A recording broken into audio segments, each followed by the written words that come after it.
बिहार के दो लड़के प्रशांत किशोर और चिराग पासवान में क्या कुछ खिचड़ी पक रही है? क्या इनके राजनीतिक संबंध भी बन सकते हैं, दोस्ती हो सकती है? इस पर चर्चा करेंगे।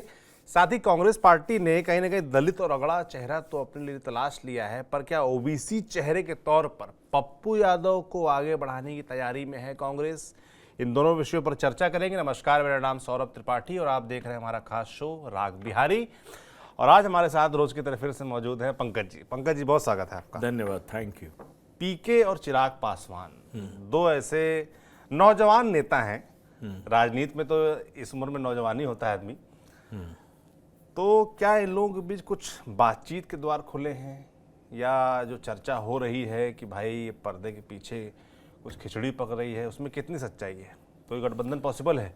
देखिए, आपको एक बात बताएं कि प्रशांत किशोर और चिराग पासवान अच्छे दोस्त हैं। ये बात प्रशांत किशोर ओपनली भी एडमिट कर चुके हैं।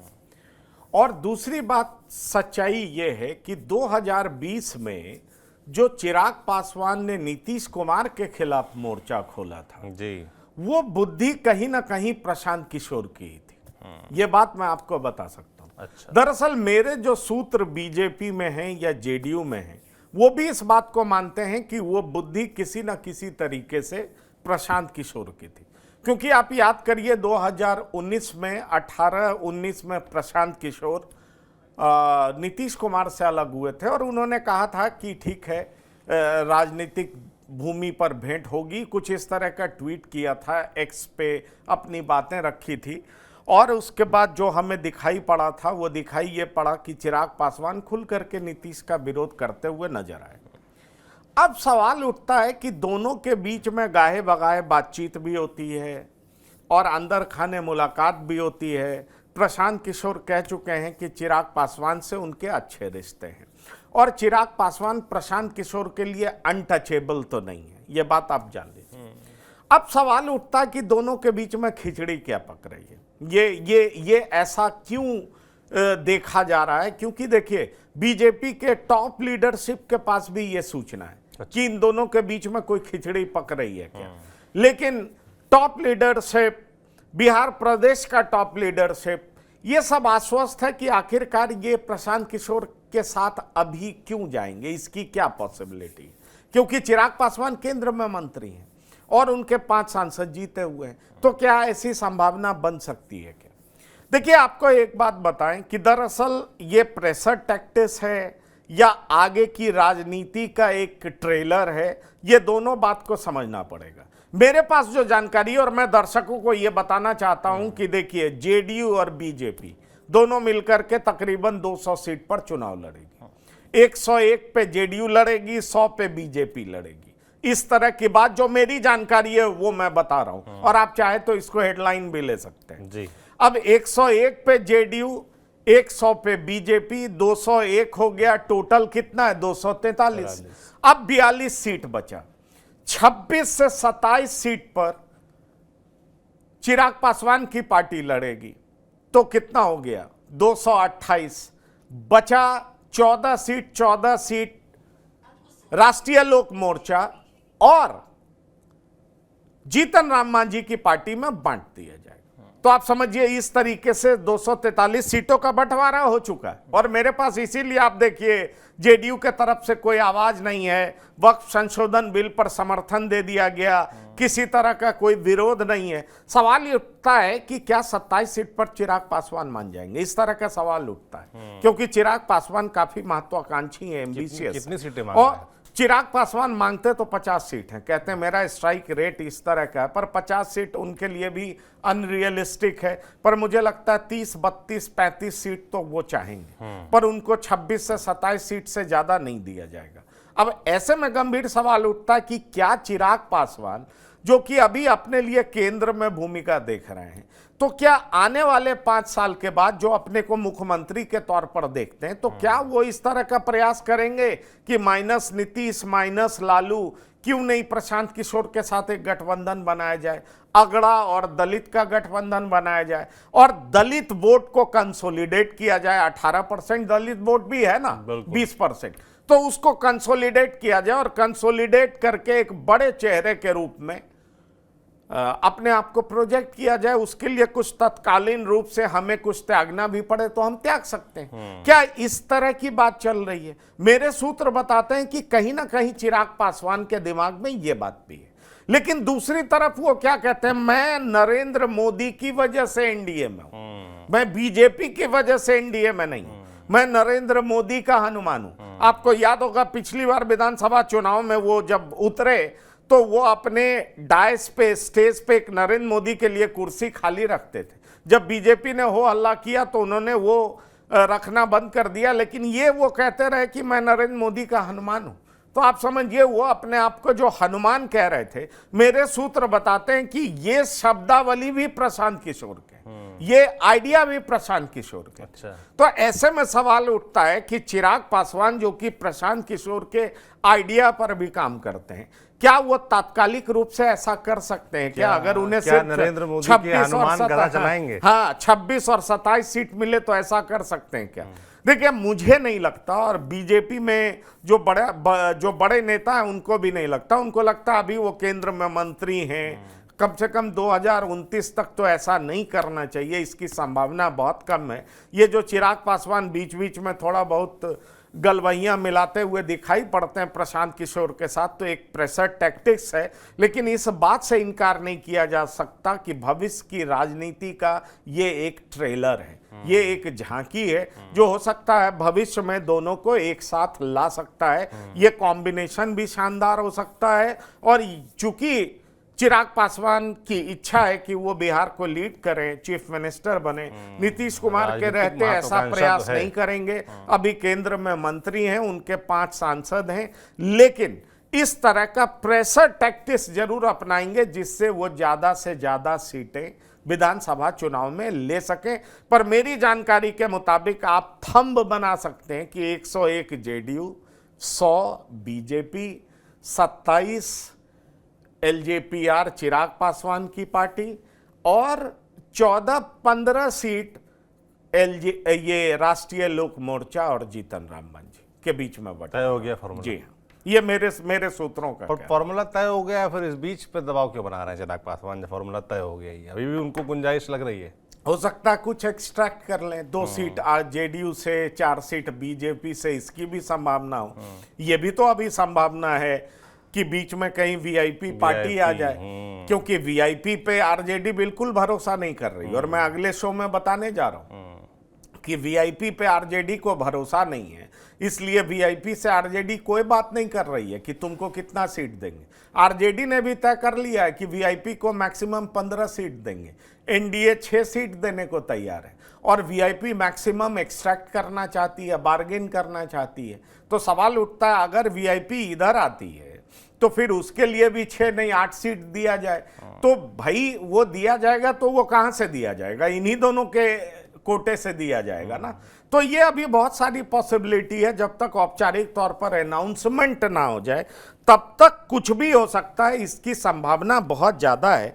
इसीलिए मैं आपसे कह रहा हूं कि जब इसकी संभावना बहुत ज्यादा, इसका मतलब आप समझ लीजिए कि अभी पुख्ता तौर पर, औपचारिक तौर पर कुछ भी कहना असंभव है। बिल्कुल असंभव है। मगर जो आपने सीटों का बंटवारा बताया है, अगर वो वाकई सही है तो इंटरेस्टिंग है, क्योंकि 100 सीटें बीजेपी और 1 सीट ज़्यादा जेडीयू को देने की बात है। बाकी चिराग पासवान के हिस्से जो आ रहे हैं उससे कितना संतुष्ट होते हैं या नहीं होते हैं, और ये जो दबाव बनाने की रणनीति है वो काम आती कि नहीं आती है, ये देखने वाला होगा। अब बात कर लेते हैं विपक्षी गठबंधन की। वो भी लगातार अपने पैतरे चल रहे हैं। कांग्रेस पार्टी लगातार देखिए जिलाध्यक्षों का बदलाव किया, प्रदेश अध्यक्ष का बदलाव कर दिया। तेजस्वी यादव को देख लीजिए, वो आरक्षण की बात छिड़ रहे हैं, राहुल गांधी का दौरा था। मगर इस बीच चेहरा कौन होगा, इसको लेकर चर्चा है। चर्चा ये भी है कि जैसे बिहार में कांग्रेस ने दलित चेहरा ढूंढ लिया है, अध्यक्ष बना दिया उनको प्रदेश अध्यक्ष, अगला चेहरा कन्हैया कुमार है ही हैं, पर ओबीसी चेहरा पप्पू यादव को लेकर कंफ्यूजन चल रहा है कि वाकई पार्टी उनको पूरी तरीके से एक्सेप्ट कर पाई है कि नहीं कर पाई है, या अभी भी मन में ये डर है कि उनको आगे बढ़ाएंगे तो आरजेडी नाराज हो जाएगी। देखिए, एक बात आपको बताएं कि कल जब एआईसीसी की मीटिंग हो रही थी और उसमें राहुल गांधी एड्रेस कर रहे थे, तो उन्होंने एक बात खुल करके कही कि हम अगड़े मुसलमान और दलित के चक्कर में रह गए, हम ब्राह्मण मुसलमान और दलित के चक्कर में रह गए, ओबीसी हमारे हाथों से निकल गए। और अब की जो कांग्रेस पार्टी है वो उस लाइन को एडॉप्ट कर रही है जो कांग्रेस पार्टी ने अपने पिछले कार्यकाल में या कभी भी ऐसा एडॉप्ट नहीं किया है। ओबीसी के पीछे कांग्रेस पार्टी कभी जाती हुई दिखाई नहीं पड़ी है। आरक्षण का विरोध कांग्रेस पार्टी हमेशा की है। ऐसे में सवाल उठता है कि अब कांग्रेस के इस बोल का मतलब क्या है। अगर बिहार के संदर्भ में आप देखें तो आप ये पाएंगे कि बिहार में कांग्रेस पार्टी को यह बात समझ में आती है, और ये सिर्फ बिहार की बात नहीं है, आपको उत्तर प्रदेश में कंसीडर करना पड़ेगा, और खास तौर पर ये जो हिंदी बेल्ट है सब जगह आपको ये देखना पड़ेगा कि अगर ओबीसी को आप एम्पावर नहीं करते हैं तो निश्चित तौर पर प्रधानमंत्री मोदी को आप चुनौती पेश नहीं कर सकते। प्रधानमंत्री मोदी खुद अपने को अति पिछड़ा का बताते हैं और अति पिछड़ों में उनका जबरदस्त फैन फॉलोइंग है, जबरदस्त समर्थन है। ऐसे में सवाल उठता है कि अब जो राहुल गांधी बात कर रहे हैं कि हमसे ओबीसी छूट गया, तो भाई ओबीसी छूट गया तो ओबीसी में चेहरा कौन होगा? तो ओबीसी में चेहरा पप्पू यादव दिखाई पड़ता है। अब राहुल गांधी चाहते हैं कि हमारा संगठन मजबूत हो, जिलाध्यक्ष मजबूत हो, जिले के स्तर पर संगठन मजबूत हो, ताकि एमएलए का चुनाव कौन लड़ेगा ये जिलाध्यक्ष के रिकमेंडेशन से हो। ऐसा नहीं हो कि ऊपर का बैठा हुआ व्यक्ति रिकमेंड कर दे और नीचे जमीन पर उसको वोट देने वाले बहुत कम लोग हों और वो चुनाव लड़ने के लिए आगे आ जाए। बीजेपी वाला मॉडल हो गया। बीजेपी वाला मॉडल ये बहुत हद तक अपनाने का, और वो कहते हैं कि कांग्रेस ऐसा पहले करती थी। सवाल उठता है कि संगठन को मजबूत करना, जातियों पर विशेष पकड़ रखना, और उसके बाद ओबीसी जो कि बीजेपी की कोर वोटर बनती जा रही है, जिस तरीके से ओबीसी वोट कर रहा है बीजेपी को, तो राहुल गांधी को लगता है कि हमें उसमें सेंधमारी करनी है, और उसमें सेंधमारी करने के लिए हमें ओबीसी का एक नोन चेहरा तो देना पड़ेगा। बिहार में हमें पिछलग्गू नहीं रहना है, बिहार में हमें लालू प्रसाद की मेहरबानी पर राजनीति नहीं करनी है। अगर राहुल गांधी ऐसा नहीं सोच रहे होते तो निश्चित तौर पर कन्हैया पद यात्रा नहीं कर रहे होते। आप ये देखिए, बार बार पप्पू यादव को थपाना, और पप्पू यादव खुलकर ये नहीं कह रहे होते कि भाई तेजस्वी यादव मुख्यमंत्री के उम्मीदवार नहीं। तेजस्वी यादव ने कल डिक्लेयर कर दिया कि मैं ही मुख्यमंत्री का उम्मीदवार हूं। उनको खुद बाहर आना पड़ा और उनको बोलना पड़ा मैं मुख्यमंत्री का उम्मीदवार हूं, और वो भूइयां मुसहर समाज को कहते हैं कि हमें मुख्यमंत्री बनाओ और जमीन लो। लेकिन सवाल उठता, जब आप कांग्रेस के बड़े नेताओं से बात करिए तो इस जवाब का जब इस सवाल पर वो टाल मटोल करने लगते हैं। वो कहते क्या है? वो कहते ये हैं कि अरे भाई इंडिया ब्लॉक एक है, इंडिया गठबंधन में कोई कंफ्यूजन नहीं है, पर पूछा जाता है कि मुख्यमंत्री का चेहरा कौन, तो ये हम लोग सब मिल बैठ करके तय कर लेंगे। तो मिल बैठ करके तय कर लेंगे, इसका मतलब क्या है कि अभी तक ये लोग मिल बैठे नहीं है, ये बात जान लीजिए। और मेरी भी जानकारी है, एक्चुअली मैं आपको बताऊं, तेजस्वी यादव के इर्द गिर्द कुछ ऐसे लोग हैं जो तेजस्वी यादव के स्ट्रैटेजिस्ट माने जाते हैं। उनसे मेरी बात हो रही थी, मैंने जब उनसे बात की, मैंने पूछा कि ये कांग्रेस इस तरीके से बिहेव क्यों कर रही है, तो उनका कहना यह था कि देखिए कांग्रेस अपने पैर पर उठ खड़ा होना चाह रही है, लेकिन जो तरीका राहुल गांधी को बताया जा रहा है, ऐसा लग रहा है कि राहुल गांधी को प्रदेश के नेता कंफ्यूज कर रहे हैं। राहुल गांधी अचानक चाहेंगे कि ओबीसी का वोट हमको मिलने लगे, तो इतने सालों से लालू प्रसाद इसका पॉलिटिक्स कर रहे हैं, उसका फिर क्या औचित्य रह जाएगा? या नीतीश कुमार पॉलिटिक्स कर रहे हैं, उसका औचित्य क्या रह जाएगा? मतलब क्या रह जाएगा? या दलित का पॉलिटिक्स रामविलास पासवान, जीतन राम मांझी कर रहे हैं, तो फिर ये अचानक कूद जाएंगे और सब कुछ हो जाएगा, और अगड़ा बीजेपी को छोड़ करके इनकी तरफ चलाएगा। इनका वोट कौन है, वोटर कौन है? और दूसरी बड़ी बात आपको बताएं, आरजेडी के भीतर ये चर्चा है कि ये कन्हैया जो पद यात्रा कर रहे हैं, कन्हैया का पेनिट्रेशन कुछ नहीं है, वो केवल मीडिया में चर्चा है, इसलिए आरजेडी बिल्कुल बेफिक्र है। वो कह रहा है कि देखिए अभी बात हुई नहीं है, सबको हाथ फैलाने का, बाहें फैलाने का, मसल दिखाने का, ताकत बताने का वो एक मौका मिला, और सब प्रयास कर रहा है, अपने घटक दलों के साथ बार्गेन करने का प्रयास कर रहा है, और ये राजनीति में ऐसा होता है। लेकिन आप एक बात याद रखिएगा कि हम किसी भी सूरत में बहुत ज्यादा सीट देने नहीं जा रहे हैं। हम लोग माइंडसेट बनाए हुए हैं कि आखिरकार हमें करना क्या है, और वो लोग बहुत कॉन्फिडेंट हैं कि माई बहन योजना जो है हमारा गांव-गांव तक महिलाओं में पहुंचा है, और ये हमें अच्छा पे बैक करने जा रहा है, तो हमें इसका बहुत फायदा होगा। तो सवाल ये उठता है कि इस तरह की बात ये कर रहे हैं कांग्रेस, तो कांग्रेस का एक प्रयास है ओबीसी चेहरा पप्पू यादव, अगड़े में अगड़ा चेहरा आप ये लगा लीजिए कन्हैया कुमार, और दलित का चेहरा राजेश राम, इन तीनों का कॉम्बिनेशन बना करके राहुल गांधी चाहते हैं कि बिहार में कांग्रेस चुनाव लड़े, अपने दम पर खड़ी हो, 2029 तक पूरे तरीके से तैयार हो जाए, लड़ाई शानदार हो, लालू प्रसाद की पिछलग्गू पार्टी बनने का जो तमगा लगा हुआ है वो हटे और कांग्रेस का अपना मजबूत संगठन खड़ा हो। पर अच्छा सोचने में कौन रोकता है आपको, खूब बढ़िया सोचते रहिए, पर ये क्या महज ख्याली पुलाव है या वाकई जमीन पर आप इसको उतार पाएंगे, ये एक बड़ा सवाल है।